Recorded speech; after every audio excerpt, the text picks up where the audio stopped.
Welcome to the HR Tech Spotlight Podcast. I'm Deanna Shimoda, CEO of Growth Mode Marketing. The HR technology market is crowded, and we know it can be hard to find the best software solutions for your business in the sea of sameness. On this podcast, we shine a spotlight on some of the best up-and-coming technology options out there. Check it out if you are interested in learning about new innovative solutions available in the market. And if you are with an HR tech company and interested in being considered for a guest spot, stay tuned for details at the end of the show.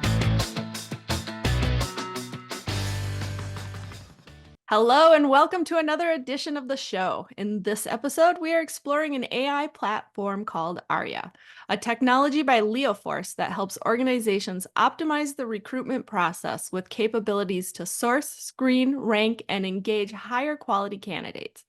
Arya goes beyond simple keyword matching, using multidimensional data points and hundreds of attributes to discover and connect with the talent most likely to succeed. Joining me to talk about the platform is Chief Revenue Officer of Leoforce, Wade Pierson. Welcome to the show, Wade. Good afternoon, Deanna. How are you? Good, thank you. So tell us about your background in the HR tech space. Sure. So the foundation of my career was spent in talent acquisition. I've actually owned two RPO firms. So that's sort of the foundational piece of my background. Owned two of them, sold one to a European HRO, sold another one to the largest search firm in the world. So I was always involved with hiring people and best practices around hiring people. And after my stint in the owning talent acquisition firms, I was the chief operating officer for a startup technology company relative to HR tech. And that's where I really started to shift focus from sort of hiring folks just as a hiring exercise to implementing technology to make it sort of more efficient and quicker to hire folks. So been here at Leoforce for about 2 years and enjoying every moment of it. So let's talk a little bit about what Arya does beyond, the short description that I gave. Yeah, so at a very high level, it's an AI, artificial intelligence sourcing tool. So I describe it internally and externally. So there's the mothership of Arya that does about 10 different things. The combination of all those 10 things basically equates to a sourcing tool that allows a recruiter to be more efficient and to get a quicker, higher quality result when searching for a candidate. And I know we were talking before we hit record, and you said there's a really interesting story behind the founding of the company Leoforce. Tell us about that. Yeah, and it really is a major differentiator from how most technology companies or most companies in general start. So our founders, we have two founders that own three different companies. One of them is a very large staffing company named Spectraforce. The other is an IT consulting firm. And the third is Leoforce. So about 9 years ago, as a real need from our real company, from Spectraforce, our founders said, how can we implement or create or grow or build, however you want to say it, a technology that allows, poor performing recruiters to be leveled up, or, medium level recruiters to be leveled up to be great recruiters. So how can we use some sort of technology that will make our recruiters more efficient and we can produce a higher quality candidate? So that was the original genesis of the idea behind Leoforce. So what's unique about us as compared to anybody in our space, before we ever commercially sold Leoforce, it was built and broken probably 1,000 times over about a 5-year period and tested by our own recruiters at Spectraforce. So we built it organically, grew it, we have, our company is at about 250 employees, of which 170 of those are data scientists and engineers. So real heavy on the technology side. So the product was built over a period of years, tested by our own recruiters before we ever commercially sold it. So to me, that is a major sort of value prop and differentiator, because most technology companies, especially doing what we do, either A, you take a large check from a VC firm or a PE firm, dump a bunch of money into sales and marketing. If the product works, great. If it doesn't, the deal is to grow revenues as quick as possible and flip the company. Our trajectory was quite the opposite, right? So we built it over a period of 5 years. because we are very intense resource-wise on the technology side, we reinvest all of our money back into the technology team and the data science team in order to grow and make sure our company from a technology standpoint is sound, which, fast forward to me joining 2 years ago, my mission with sort of that trajectory is now to scale the front end of the business, which is the sales and marketing piece. So that really is a unique sort of value proposition because we allowed the technology, we built it, we tested it over a period of years before it was ever sold, which again is a major sort of differentiator for us. So as you're out in the market, Wade, what would you say is a big challenge or problem that you see facing HR departments today that Arya can help solve for? Yeah, and it's you could say today, or you could go back 20 years, or probably go fast forward the next 10 years. It's the same, right? So finding quality people quickly, right? So that's been the challenge. And again, harkening back to my time as owning a staffing firm, I started my first firm in 2000, so 24 years ago. So that was the challenge then. The technology hadn't caught up to trying to solve the challenge. So the challenge is still the same.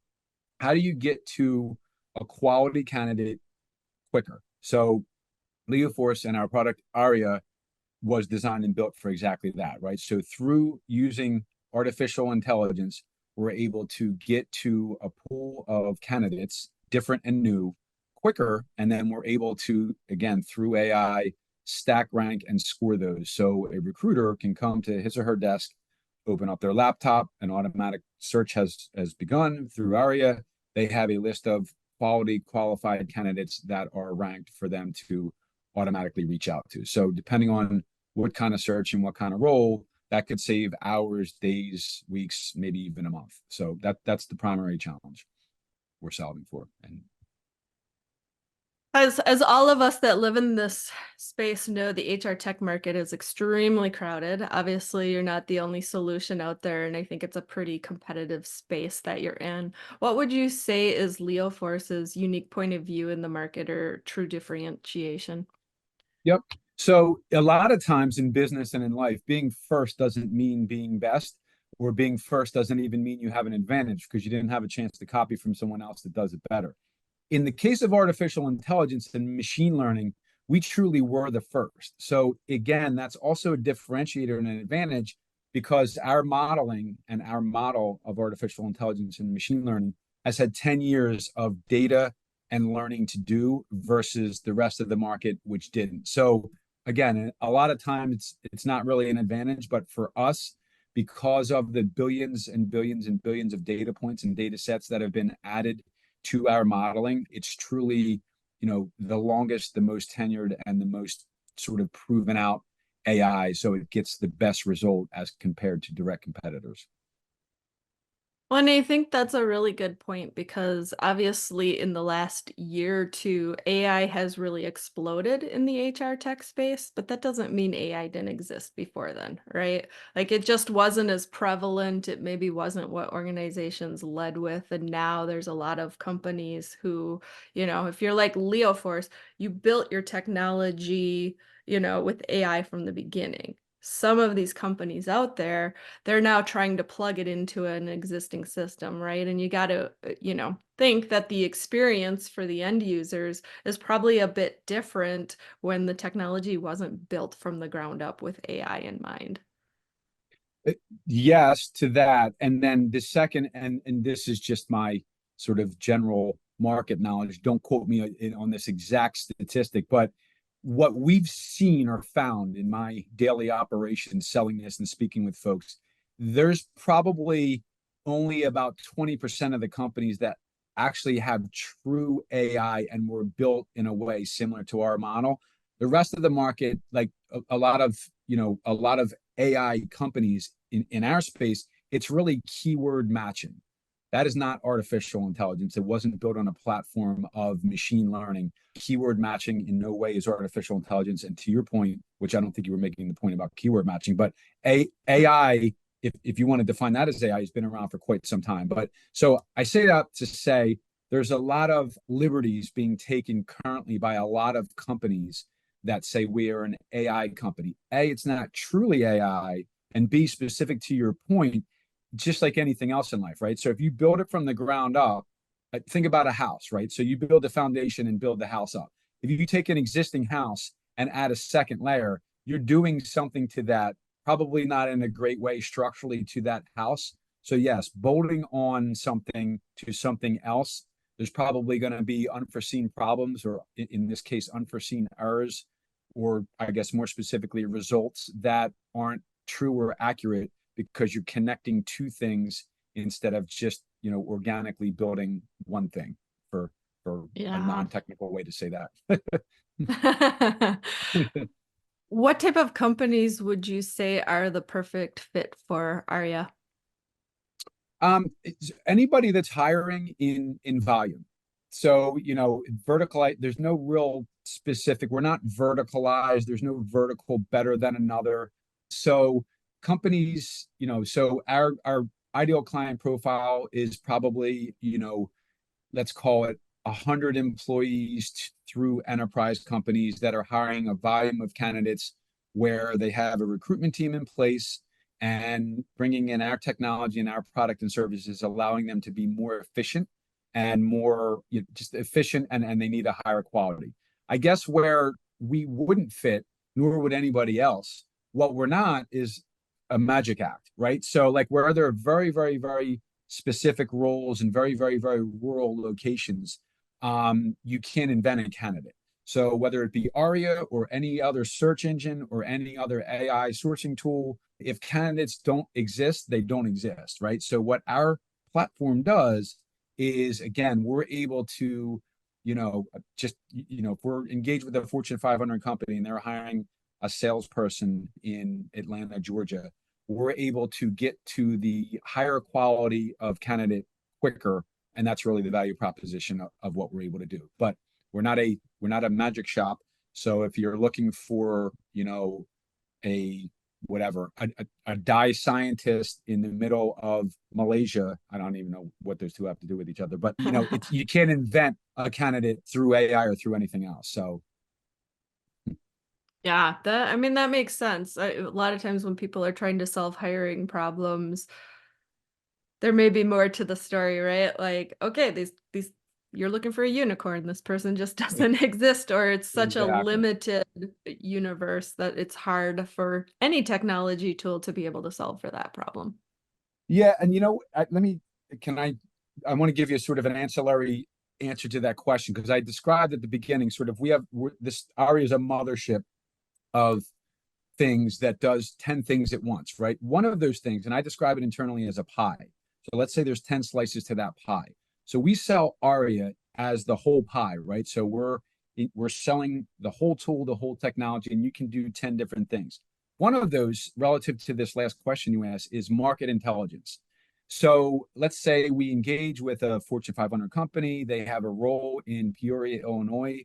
It's whatever title. Here's the salary. Our market intelligence, before we even engage in a search, will show whether it be locally, that town, or regionally, or that state, or whatever parameters you choose. It'll show you where the candidates are, how many there are, what companies they're coming from, what their salary range is, so on and so forth. So I say that to say that's where you're able to be strategic with the hiring manager to say, okay, Mr. and Mrs. Hiring Manager, I know you're looking for, I'll use that dumb example I just used. I know you're looking for a dye scientist in Malaysia. Here's the intelligence report. There's only 3 of them. They all make 200K or more. So you need 50 of them and you want to pay 80K. So guess what? That's not going to be something, to your point, Deanna, that's not going to be a search that, whether you're implementing Arya or any other AI or search tool, that you're going to magically find a candidate. They don't exist in that area. So that's a powerful thing for a recruiter to be able to have a conversation with the hiring manager, whether it be internally in a corporate shop, or if it's a staffing firm externally to a client, to say, hey, here's the market intelligence report. We're not able to either, there's not that many of these folks, there's none of these folks, and or your compensation band is off, so we're going to have to adjust something in the search. That's powerful. That knowledge is powerful to be able to make sort of future planning and current planning when you're making hiring decisions. Yeah, I can see how that information would be very powerful. I love stories about how HR technology solutions are really truly solving pains for companies. What impact have you seen Leoforce and Arya have with organizations that you've worked with over the years?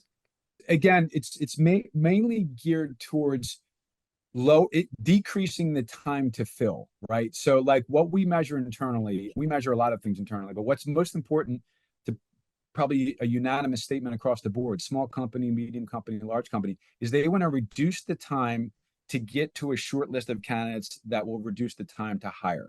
So those are the biggest things that we see that we're adding value, where, previous to implementing Arya, maybe their time to fill was 90 days. With the implementation of Arya, maybe the time to fill is 30 days. So that's a metric that is sort of static across all of our clients. The other big thing that we measure that is a huge value for clients is, especially larger clients that have an enormous volume of resumes coming in. There's a value, and this again, so this is one of the 10 pieces of that big pie. One of the slices of the pie is that we can, as a standalone, stack rank candidates coming in. So let's say, I'm just going to make up a client. Let's say we're working with GE. They have, 30,000 resumes coming in per week for a specific, grouping of positions. We're able to integrate with their ATS. I'm just going to make this up. Let's say it's Bullhorn. We're embedded in their Bullhorn instance. We're integrated with Bullhorn. So all of that job, once that job is ingested, all of those 30,000 resumes are coming into Arya. We're stack ranking them. So top 10, we apply a score, 0 to 5. We apply an explanation as to why someone's a 5. So a recruiter just walks in, opens up their desktop, sees out of 30,000 resumes, previously they would have had to sift through them in one way or another. Here's the top 30. Here's an explanation as to why they're the best, and they can reach right out to them. So that speaks to both the efficiency and speed as well as the quality. So those two things, decreasing time to fill and increasing speed and quality are the two primary components of what we do and where we add value. What would you say are the biggest hesitations that you see out in the market for companies that are potentially considering implementing a solution like Arya? Yeah, so a couple things, and you hit it on a minute ago in a different way. The market is very, very, very splintered now. So since AI is a hot topic, like when you walk into an elementary school and a kid's talking about AI, that it's very hot. It's kind of like in '07 when the FedEx person was the expert on the stock market, right? So that's where AI is right now. So everybody is talking about AI. Everybody says they have HI. So for buyers, it's really become, a very splintered market. People aren't real sure. They know they want to implement AI because they've heard that they should. But as far as sort of our sales process and our discovery process, it's really the first couple conversations are really us not selling anything to anyone. It's talking about our philosophy of AI, our technology, what AI does, really broad sense. So to sort of educate a prospect on what are the value props, what are the differentiators? Because as I mentioned, there are a lot of companies that say they have AI and it's not real AI. So I always recommend to prospects when you're comparing us to anybody else, ask them how their AI was built and under what philosophy, and ask them what they're trying to accomplish by their model. Most companies, unless they have true AI, they don't have an answer for that question. So it's a splintered market. So education it's taking longer to sell to the market because there's so many competitors. So that's your question was the biggest challenge. So that's one challenge. Is that what your question was? The biggest challenge to selling it, or the biggest challenge? Yeah, like what are the hesitations that the buyers are having when they're Okay, thinking yeah, about yep. this?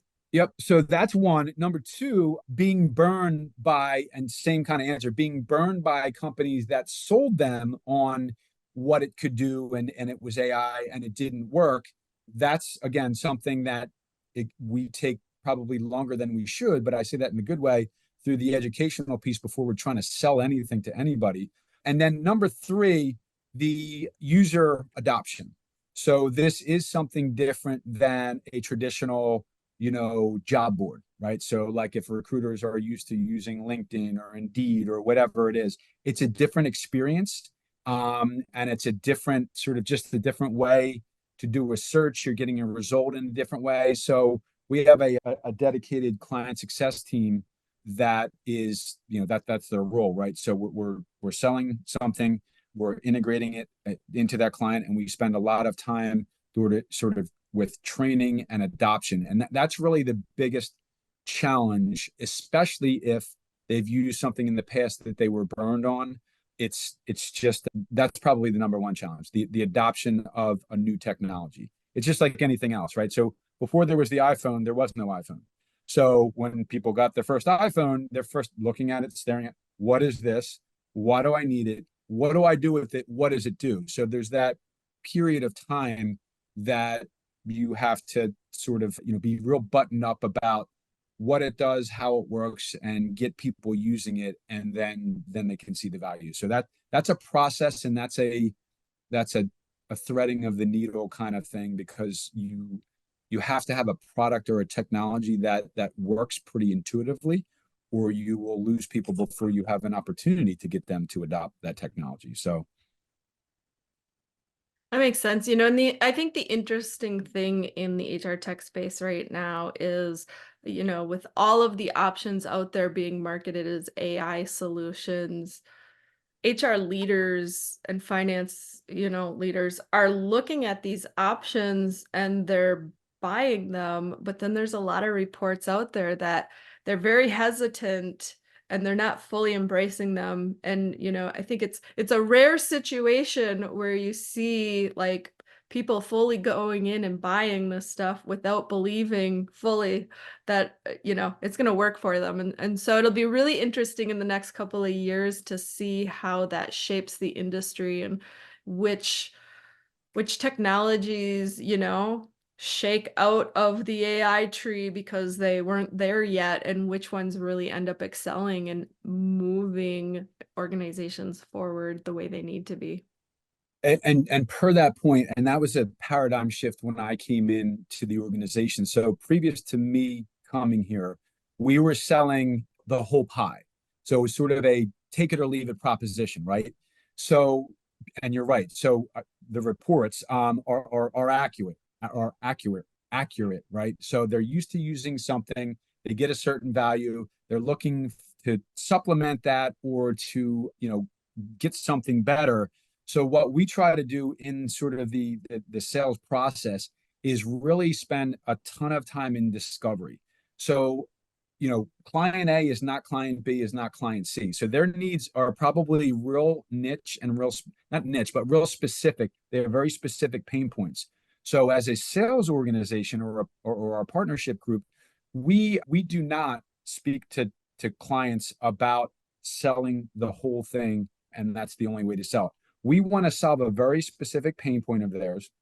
We want them to adopt a small piece of Arya, build a relationship, get wins with that one piece out of 10, and then build a relationship and sort of grow the relationship from there. Because what we found was, to your point, selling all of Arya, again, which does a ton of great things, right?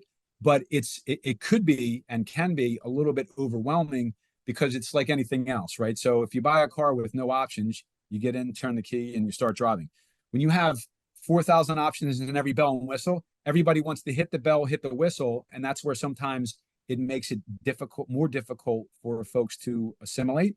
So, like, one example is Lenovo. They're a client of ours. So they wanted just a solution to what I mentioned a couple minutes ago. They have a huge volume of resumes that come in. They wanted a solution to just stack rank them. That's it. So instead of buying the whole feature at once, they wanted just that. We've solved that problem for them. That's great. We can move forward and sort of grow from there. So that's an example of not overwhelming someone with a new technology and sort of assimilating them into usage, rather than saying, here you go, and dump this very large solution on somebody. Yeah. Wade, what final thoughts do you want to leave our audience with today? Well, number one, thank you for having me. This is this is again an exciting time and an exciting space, and it's definitely something. And I speak as a former recruiter, right? So before I owned a recruiting company, I was a recruiter. So this is a technology that absolutely it does exactly what our founders wanted to create, right? So it takes an average recruiter and makes he or she, better and more valuable to whether it be their company or to their client if they're in a staffing company. So this is just a technology and a tool that allows people to more quickly get to more candidates of a higher quality in an easier way, which that's the end goal is getting someone, identified and hired more quickly than you could on your own. So through the advent of technology. And where can our listeners go to learn more about Leoforce and Arya? Yep. So certainly our website, www.leoforce.com. I guess that's where I would start everyone. And we have a large social presence on LinkedIn and other platforms. So leoforce.com. Thanks for the information and insights today, Wade. For those listening in, be sure to check out Leoforce and the Arya platform and join us again next time as we dig into another innovative HR technology helping to shape the future of the industry.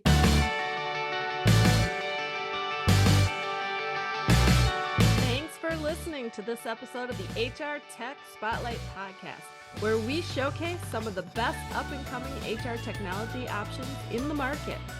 If you are an HR tech company leader who would like to be considered for a guest spot on this program, please contact me via growthmodemarketing.com or reach out to me, Deanna Shimoda, on LinkedIn.